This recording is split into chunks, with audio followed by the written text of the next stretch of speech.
নমস্কাৰ বন্ধুসকল, আজি ৰাতিপুৱা মুৱাত জেতুকা লগাই ওলাইছোঁ বোকা ধেমালি খেলিব। যিহেতু আজি বোকা বিহু, বাৰু আহি নামঘৰ ওচৰত পালোহি। গোটেইকেইটাকে লগ পালোঁ, পাই সিহঁতৰ লগত এইখিনিতে অলপ টাইম খেলি আকৌ মুন্নাৰ ওচৰত পালোহি। সি আকৌ প্ৰথমতে উঠি চাহকাপ খাইছেহে। বোলো তই ওলাই আহালে। এইপিনে ৰণে বোকা ৰেডি কৰি আছে তাৰ গাত সানিবৰ কাৰণে। বাৰু তাৰ গাটো সানিলোঁ, গাঁৱৰ ছাইডে ওলাই আহিছোঁ গোটেইকেইটা। তাকে এবাৰ জুবিনদাবিহীন প্ৰথমটো বহাগ বিহু, অকণো এক্সাইটেড নহয়, না বিহু বিহু লাগিছে। তথাপিতো এইপিনে বিহু এটা গালোঁ সকলোৱে।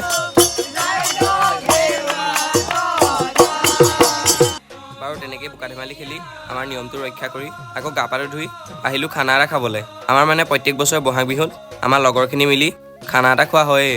যিহেতু কিছুমান আঁতৰতো পঢ়ি থাকে, সেইখিনিক লগ নাপাওঁ যে বহাগ বিহু টাইমতে সকলোকে লগ পাওঁ। চ' এই টাইমতে খানা এটা খাই দিওঁ। বাকী এইপিনে ৰণো লাগি আছে কামত, মানে চবেই সহায় কৰিছে। বাকী এইপিনে মাংস ৰেডি, আমিও এতিয়া খাওঁ। সকলোকে বহাগ বিহুৰ শুভেচ্ছা জনালোঁ। আজিলৈ বাই বাই।